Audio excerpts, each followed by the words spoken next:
Today I am sharing with you one of my favorite lenses. As a beginner, you're not actually using the auto settings for photography. I've had this camera for about 4 years now. When I originally got it, I got it to vlog. I have to admit, I don't use it very often for vlogging anymore. I use this for photos. I have heard complaints about this lens, that the focus is very loud. I would not use this lens for vlogging or for taking videos.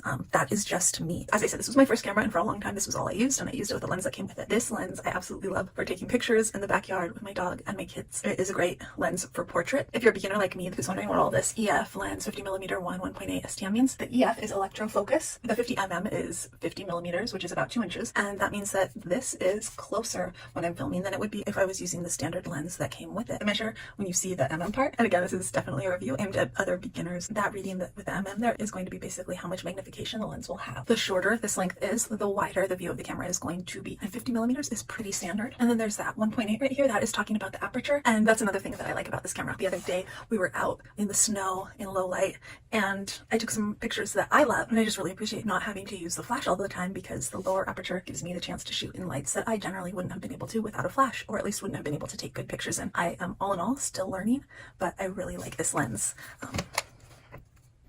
Yeah.